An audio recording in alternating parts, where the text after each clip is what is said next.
রাহমাতুল্লাহি ওয়া বারাকাতুহু।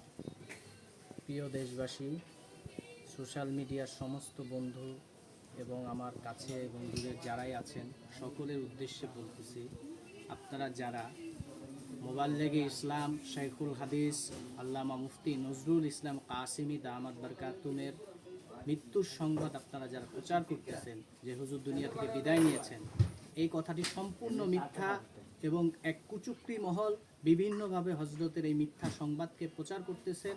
তাই আমি আপনাদের সকলের কাছে উদাত্ত আহ্বান যে হুজুর জীবিত আছেন, সুস্থ আছেন।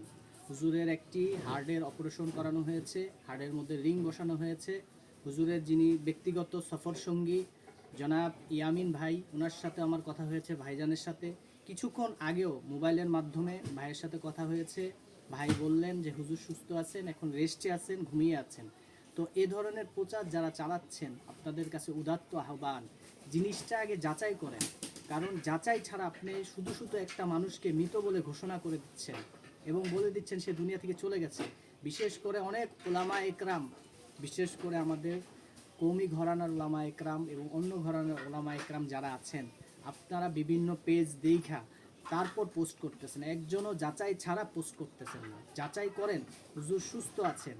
আমার ফেসবুকের মধ্যে দেওয়া আছে হুজুর তেলাওয়াত করতেছেন, তারপরে হুজুর হুইল চেয়ারে বাসায় যেতেছেন রাত্রে, গতকাল রাত্রে পর্যন্ত হুজুর হুইল চেয়ারে বাসায় যেতেছেন, ওই ছবিও আছে। তো আপনারা যারা শুধু শুধু হুজুরের মিথ্যা সংবাদ প্রচার করতেছেন, ভাই আপনাদেরকে বলি হুজুর জীবিত আছেন।